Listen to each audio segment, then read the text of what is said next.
सीता, मुझ पापिनी को मृत्यु दंड की आज्ञा दे। मेरे अवगुणों को ना देखकर मेरी यह प्रार्थना स्वीकार कीजिए। अपने कुल धर्म के अनुसार अयोध्या के राज सिंहासन को ग्रहण करके मुझे और मेरी कलंकिनी माता को अपने पापों का प्रायश्चित्त करने में सहायता कीजिए।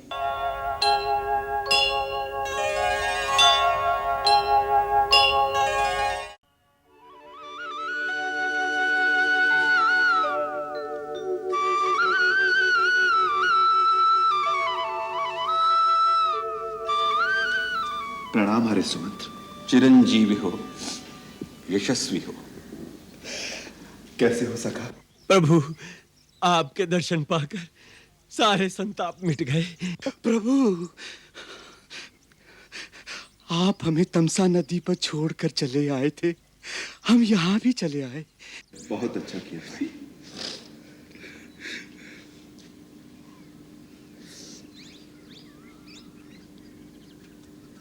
भरत, तुम अयोध्या छोड़कर वन में क्यों आ गए? पिताश्री, माताएं सब कुशल से हैं ना? क्या हुआ भरत, तुम चुप क्यों हो गए? पिताश्री। कहो भरत, पिताश्री कैसे हैं? मेरे हृदय में संशय उठ रहे हैं। भैया, आपका संशय सत्य है भैया। पिताश्री हम सबको छोड़कर परलोक सिधार गए।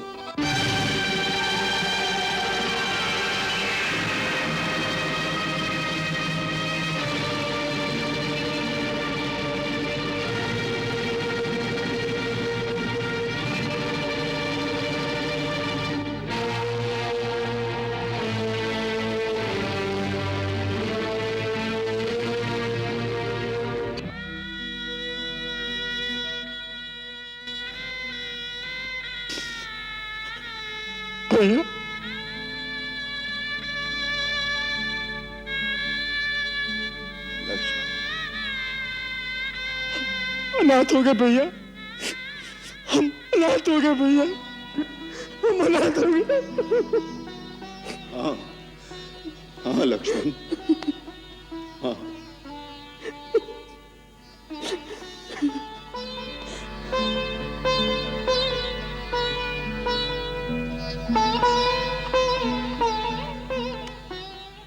लक्ष्मण, राम, धीरज से काम लो। गुरुदेव और माताएं भी हमारे साथ आए हैं। माताएं आई हैं? हाँ। गुरुदेव आए हैं? हाँ। कहाँ हैं? हम उन्हें नदी किनारे छोड़कर शीघ्रता से आए हैं। वो धीरे धीरे आते ही होंगे। धीरे धीरे? लक्ष्मण, सीते, माताएं आई हैं।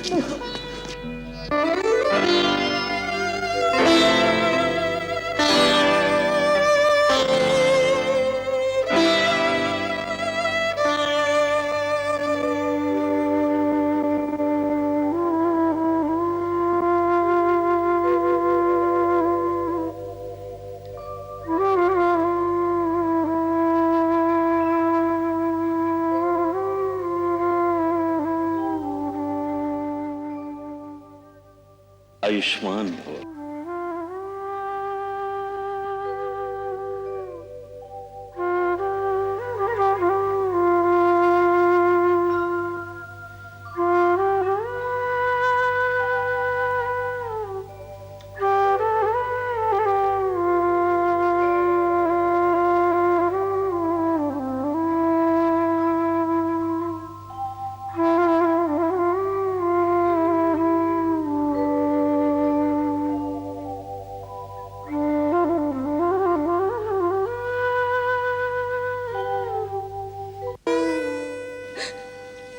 राम,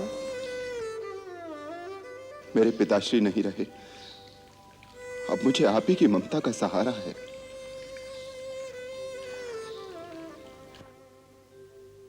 मुझे क्षमा कर दो, इन सारे दुखों की जड़ मैं हूं।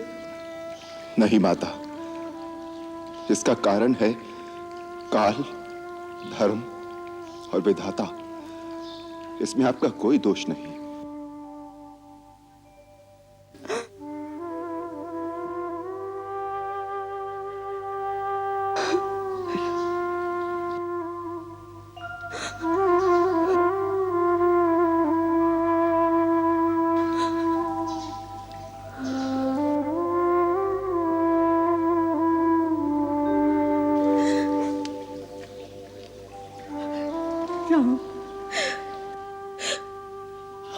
अनाथ हो गई राम, हम अनाथ हो गए। नहीं माँ, आपके तो 4-4 पुत्र हैं, आप क्यों रोती हैं? अनाथ तो मैं हो गया।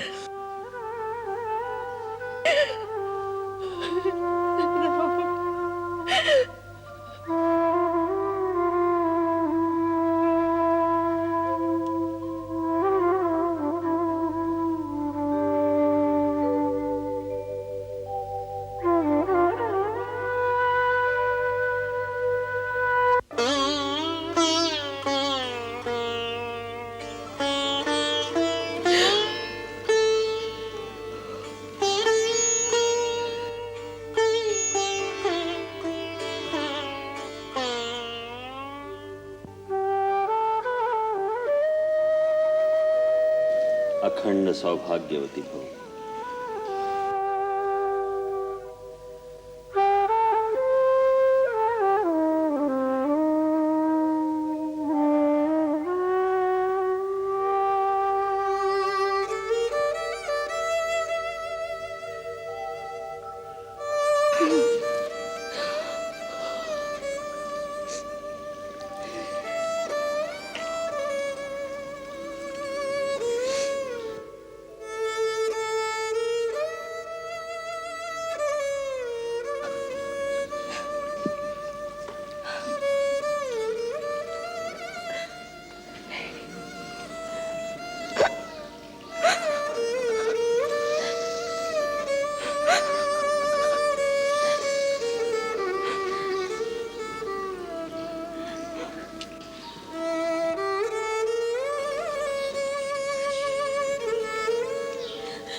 आयुष्मान भव।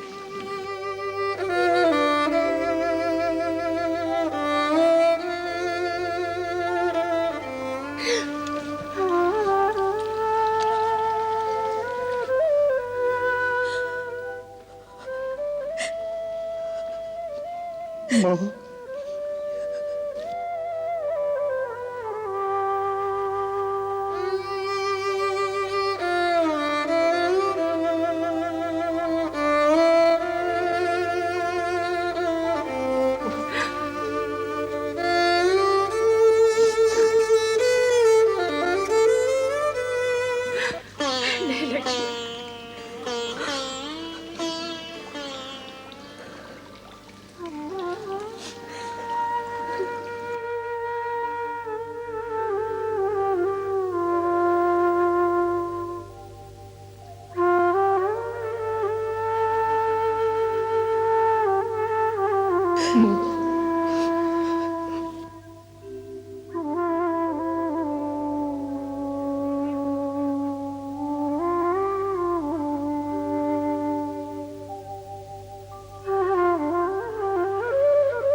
गुरुदेव, मैं अपने पिताश्री को आपके चरणों में छोड़कर आया था।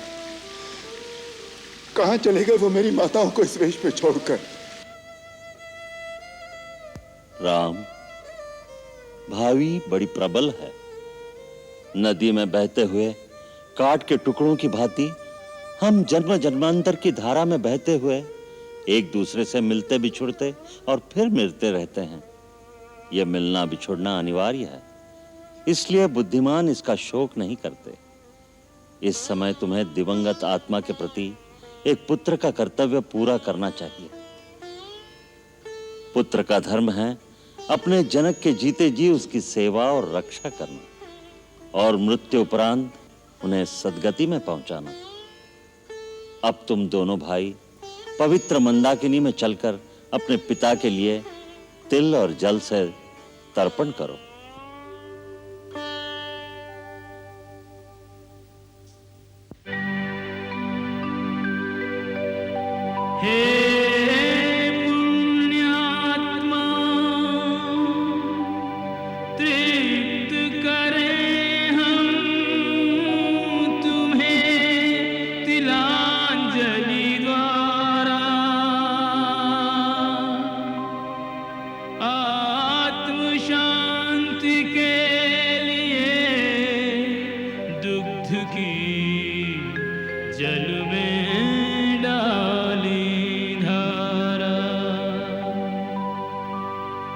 सानुज श्रद्धा सुमन चढ़ा कर नत है राम तुम्हारा।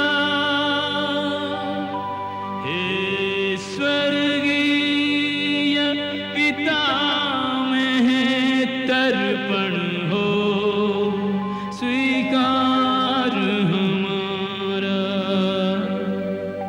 हे स्वर्गीय पिता में तर्पण हो स्वीकार हमारा। ओम तृप्यध्वं ओम तृप्यध्वं।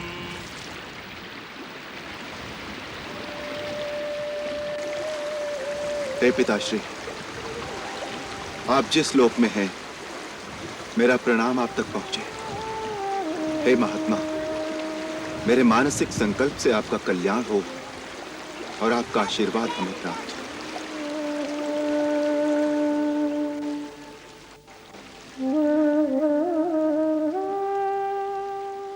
निषाद राज, बोलिए मंत्री जी। महारानियों की सब व्यवस्था हो गई? हाँ हो गई। गुरुदेव की पूजा का प्रबंध हो गया? वो हो गया मंत्री जी, आप कौनो बात की चिंता न करें। हम जो आपके सेवक हैं, अरे आपो जाके आराम करें, सब प्रबंध हो जाएगा। अरे ए माता दीन, अरे तुम लोग कहाँ मर का धीरे धीरे हाथ चला रहे। चला उठाओ वहां से, चल उठा जल्दी, चला चला चला वो उठा, दूसरा उठा, चल हाथ।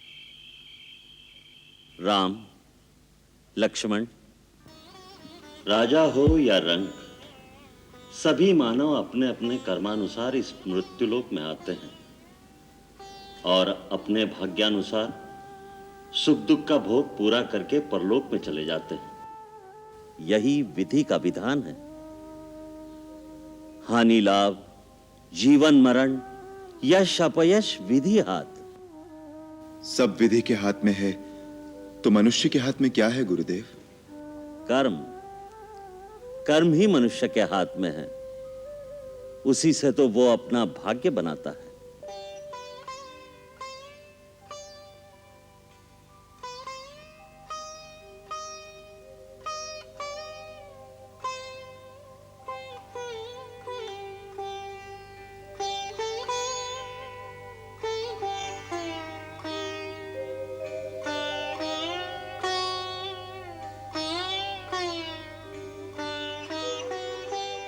सीता। जी माता जी। भरत ने कहा था मुझे दंड देने का अधिकार केवल राम को ही है।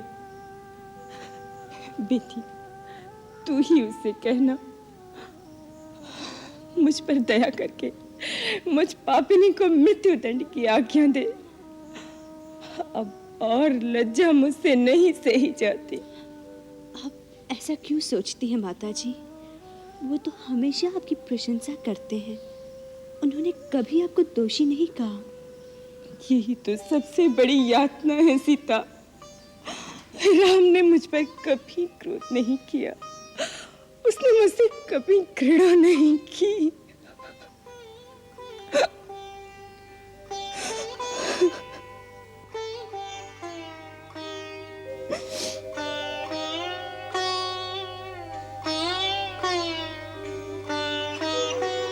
आर्य सुमंत, मैं इस चिंता में हूं, राम भैया से अयोध्या चलने की बात कौन करेगा, किससे कहूं? कुमार, आप और किसी का सहारा क्यों ढूंढ रहे हैं? स्वयं कहिए, वो आपकी बात नहीं टालेंगे। परंतु मैं तो उनका सेवक हूं। सेवक अपने स्वामी को आज्ञा कैसे दे सकता है? मेरा आशय यह है, क्या आप नहीं कह सकते? मेरी स्थिति भी वही है कुमार जो आपकी है। मैं भी सेवक मात्र हूं। आप माता कौशल्या से कहिए। माता कौशल्या को तो वो एक उपदेश सुना देंगे और वो मौन हो जाएंगी। तो गुरुदेव से कहिए, उनकी आज्ञा श्री राम नहीं टालेंगे। हाँ, ये ठीक है।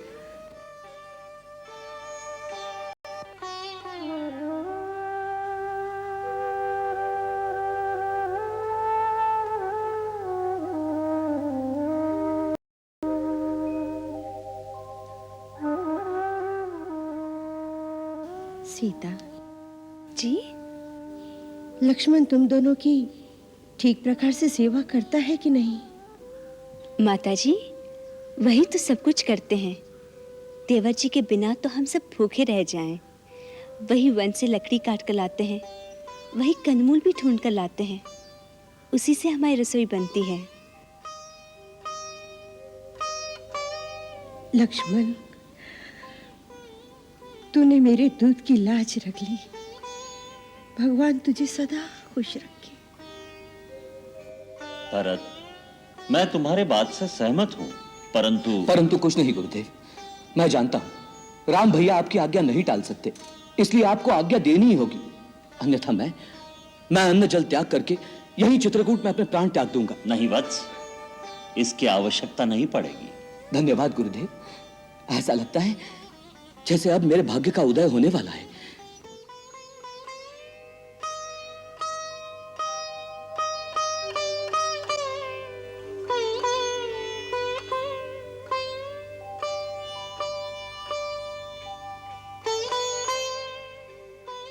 सीता।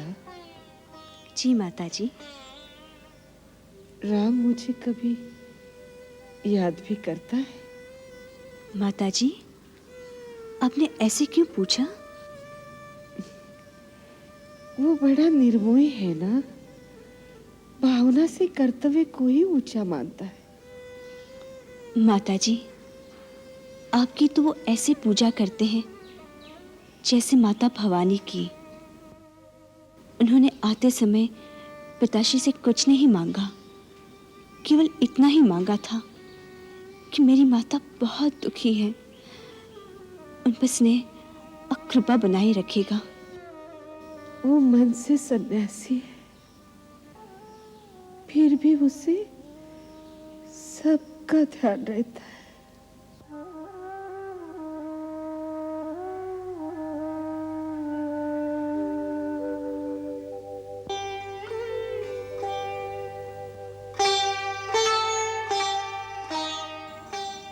भैया, सुना है भरत भैया अपने साथ राजाभिषेक की सारी सामग्री लाए हैं। वो यहीं पर आपका राजाभिषेक करना चाहते हैं। अच्छा, परंतु भरत को ऐसी नीति विरुद्ध बात नहीं सोचनी चाहिए। इसमें नीति विरुद्ध क्या है भैया? देखो लक्ष्मण, पिताश्री के वचन का पालन करना जितना मेरा धर्म है उतना ही भरत का भी है।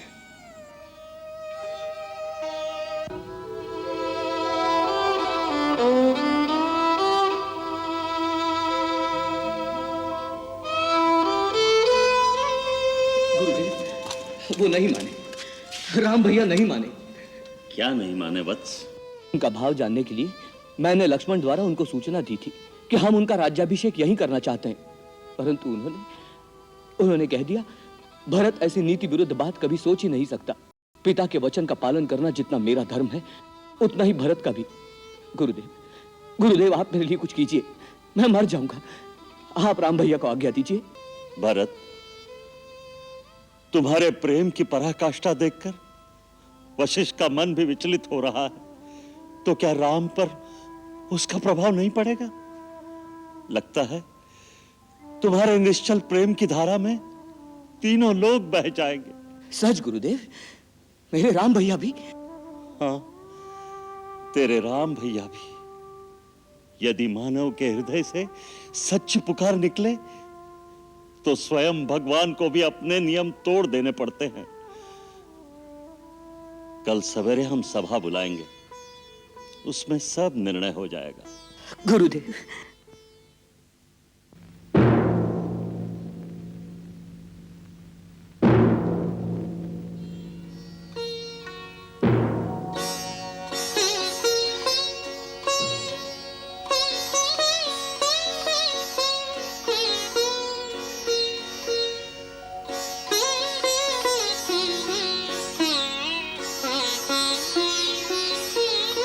अमिट प्रेम की अमर कहानी,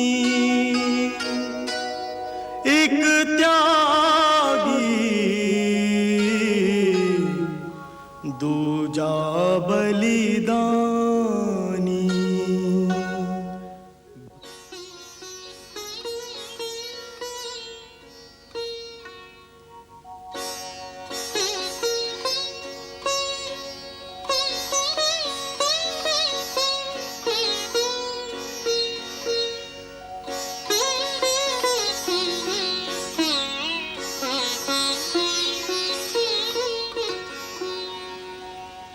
हे राम, तुम धर्म, नीति और ज्ञान के भंडार हो। सबके मन के भाव तुम पर विदित हैं और उनमें खरा और खोटा कौन है इसकी पहचान भी तुम्हें है। तुम ये भी जानते हो कि भरत तुम्हारे पास एक प्रार्थना लेकर आए हैं और उनकी प्रार्थना का समर्थन करने के लिए माताएं, मंत्रीगण, अयोध्यावासी और हम भी आए हैं। तुम्हारे वियोग में शोक के अथाह सागर में डूबे हुए इन आत्मीय जनों की दशा बड़ी करुणाजनक है। तुम तो करुणा निधान हो, अब इनका दुख कैसे दूर हो उसका कोई उपाय तुम्हें अवश्य करना चाहिए। यही हम सब की तुमसे प्रार्थना है। हे पूज्यवर, हमारे कुल में गुरु की आज्ञा का पालन करना परम धर्म माना गया है। उसी में सबका हित निहित है, इसलिए आप जो भी आज्ञा देंगे सभी उसका पालन करेंगे।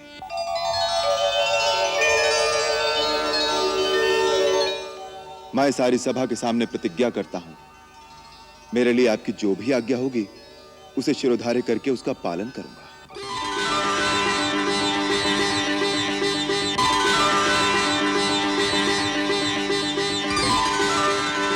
अब आप ही साधुमत, लोकमत, राजनीति और वेद शास्त्रों में कहे गए धर्म के अनुसार जो सबसे उत्तम उपाय हो उसी के अनुसार आज्ञा दीजिए। राम, जो द्वार पर मांगने आता है उसे केवल अपना दुख और अपनी आवश्यकता ही दिखाई देती है। याचक नीति अनीति को नहीं सोच सकता।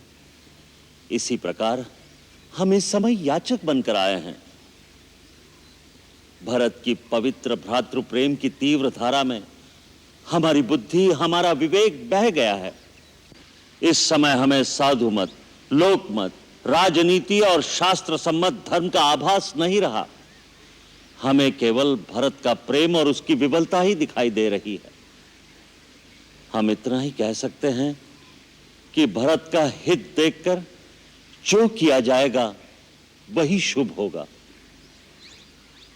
तात भरत, तुम्हारे बड़े भाई कृपा सिंधु हैं, अतः सब संकोच त्याग कर तुम उनके सामने अपने हृदय की बात कह दो।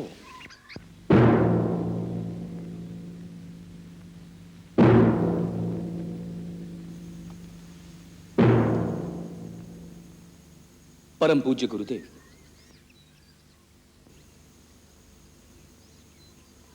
भैया,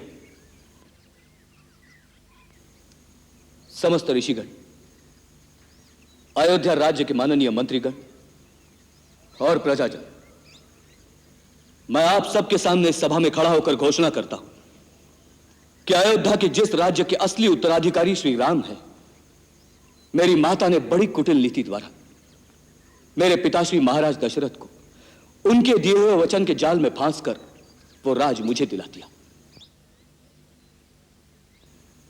परंतु ऐसे अधर्म के पथ पर चलना मैं सर्वथा अनुचित मानता हूं, क्योंकि राज का अधिकारी सर्वदा ज्येष्ठ पुत्र ही होता है। हमारे कुल की रीति और विधान भी यही है, इसलिए उसके विरुद्ध जाना अधर्म होगा। मैं ये भी जानता हूं कि मुझ जैसे पापी के मुख से धर्म और अधर्म की बातें सुनकर सारा संसार परिहास करेगा, परंतु मुझे एक ही आशा है, श्री राम जैसा दाता यह नहीं देखेगा कि मांगने वाला पात्र है या कुपात्र।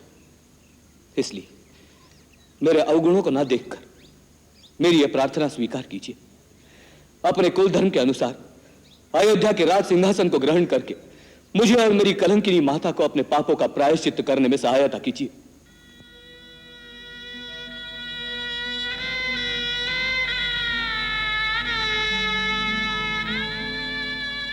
तात, तुम अपने हृदय में व्यर्थ ग्लानि कर रहे हो।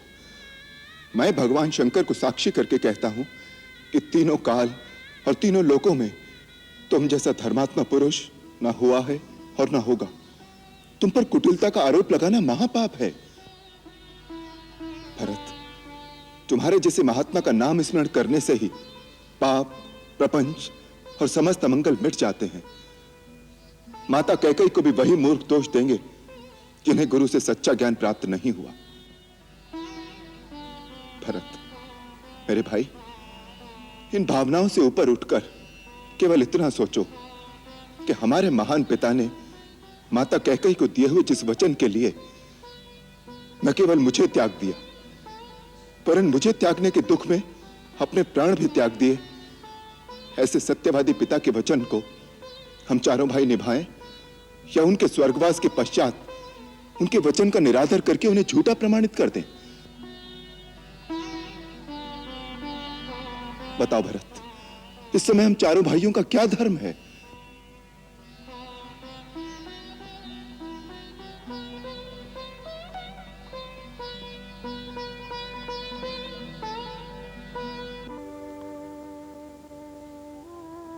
राम, मैं इस योग्य तो नहीं, किंतु आज सबके सामने मैं तुमसे क्षमा मांगती हूँ। मुझे क्षमा कर दो राम।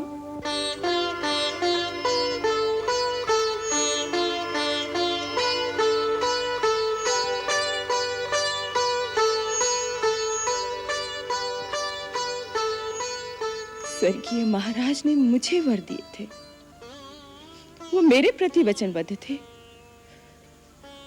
मैं आज सब गुरुजनों के सामने स्वर्गीय महाराज से लिए हुए अपने उन वचनों को वापस लेती हूँ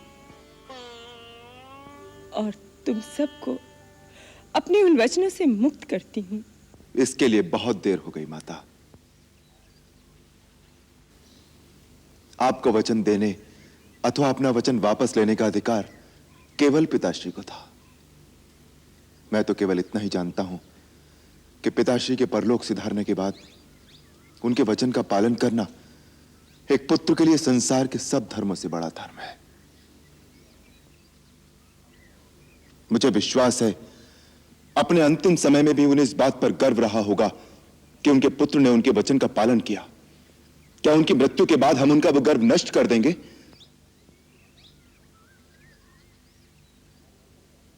भरत, हमारे पिता जाने से पहले यह आज्ञा दे गए हैं कि एक पुत्र वन में रहे तथा दूसरा राजा बने। उनकी इस आज्ञा का पालन करना ही हम सबका धर्म है। ठीक है, अगर यही धर्म है तो मैं 14 वर्ष वन में रहता हूं, परंतु आप अयोध्या लौट जाइए। धर्म व्यापार नहीं होता भरत जो वस्तुओं का अदल बदल कर लिया जाए। धर्म अति कठोर और व्यक्तिगत होता है। यदि हर प्राणी अपना कर्तव्य एक दूसरे के कंधे पर डाल दे तो इस सृष्टि में अनाचार फैल जाएगा। तुम राजा होकर ऐसे अनाचार की बात सोचते हो तो इसका प्रभाव प्रजा के साधारण मनुष्यों पर क्या पड़ेगा? ये बात कहते हुए तुमने उचित अनुचित का विचार नहीं किया मेरे भाई। भैया, इस समय मुझे उचित अनुचित कुछ नहीं सूझ रहा। बस मुझे एक ही बात का भरोसा है, मेरे भैया का मुझ पर इतना स्नेह है कि बचपन में भी जब कभी मैं खेल में हार जाता था तो वो मेरे लिए झूठ बोलकर भी मुझे जिता देते थे। आज भी उसी स्नेह को याद करके मैं अपने स्नेही भैया से यह बात कहने का साहस कर रहा हूं कि आज भी आप उचित अनुचित का विचार त्याग कर मुझे जिता देंगे। भैया, मैं आपका वही छोटा सा भरत हूं भैया। तुम्हारे लिए तो मैं आज भी झूठ बोलने का पाप कर सकता हूं, क्योंकि उसमें केवल पाप का दंड मुझे ही भोगना होगा। परंतु तुम मुझसे वो कार्य करने को कह रहे हो जिससे हमारे पिताश्री का वचन झूठा हो जाएगा।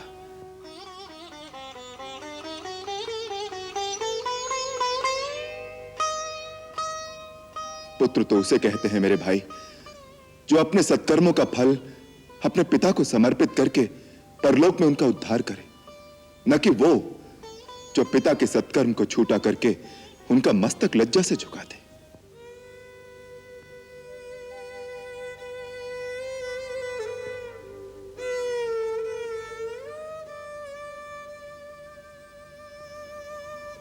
तो ठीक है भैया, आप अपना कर्तव्य निभाइए, मैं अपना धर्म निभाता हूं। मैं भी इसी पर्णकुटी के सामने कुशा बिछाकर अन्न जल ग्रहण किए बिना तब तक बैठा रहूंगा जब तक इसका निर्णय नहीं हो जाता कि श्री राम को भरत प्यारा है या नहीं। नहीं तो इन्हीं चरणों में प्राण दे दूंगा। नहीं नहीं भरत, नहीं।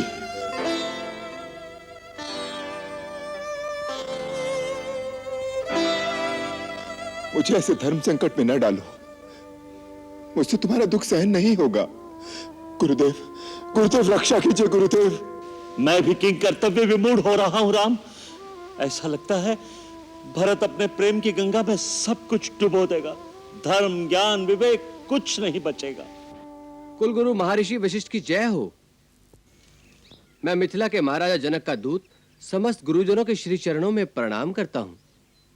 कल्याण हो। कहो, क्या समाचार लाए हो? महाराजा जनक महारानी सुनैना के साथ चित्रकूट की ओर पधार रहे हैं।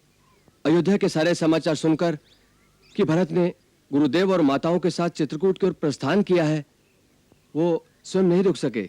वो मंदाकिनी के तट तक पहुंच चुके हैं और मुझे आपको सूचना देने के लिए आगे भेजा है।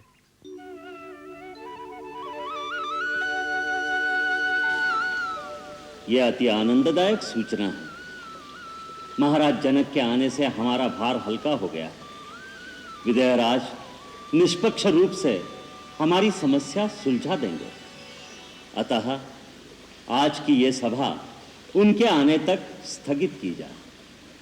राम, भरत, तुम चारों भाई आगे बढ़कर महाराज जनक का उचित स्वागत करो।